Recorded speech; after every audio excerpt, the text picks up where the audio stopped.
सुनो भाई, एक अंग्रेज जिलाधिकारी पर राम की कृपा कैसे हुई इसका कल क्वेश्चन में पढ़ चुका था। वो स्थान है मद्रास चेन्नई के पांडिचेरी रास्ते पर छोटा सा राम का मंदिर है। तो मंदिर में आए अंग्रेज जिलाधिकारी, ब्राह्मणों ने उनको मंदिर दिखाया। साहब ने देखा कि एक स्थान पर ढेरों पत्थर जमा है।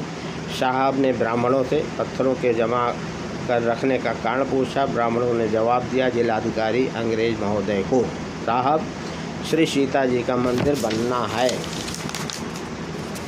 बनाना है, लेकिन उसके लिए हम लोग सिर्फ पत्थर ही जमा कर सकें, शेष काम के लिए काफ़ी धन जमा करने में हम असमर्थ हैं। ऐसे सत्कार के सफलतापूर्वक सिद्ध होने में धन का अभाव ही एक बाधा हो रही है। मुझे भी तुम्हारी देवी जी से एक प्रार्थना करने दो।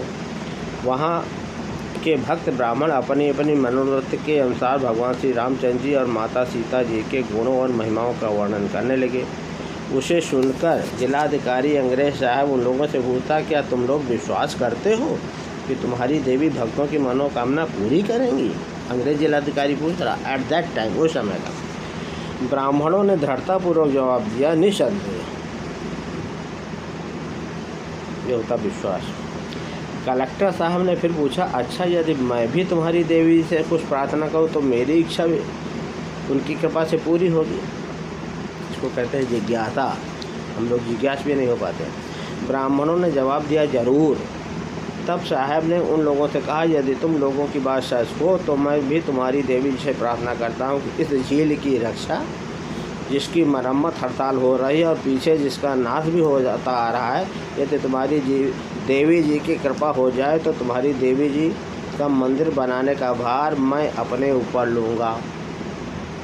ये अंग्रेज उस समय के जिलाधिकारी ने कहा था।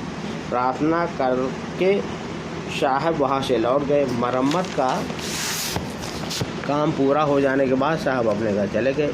फिर वर्षा हुई। साहब को बड़ी चिंता लगी। अब की बार साहब घर में चुप न बैठ सके। उन्होंने मधुरांतकम में अपना पड़ाव डाला। मधुरांतकम उस जगह का नाम। एक रात को बहुत ज़ोर से पानी बरस रहा था। इतने ज़ोर से वृष्टि हो रही थी कि उस समय बाहर निकलना भी बहुत कठिन था।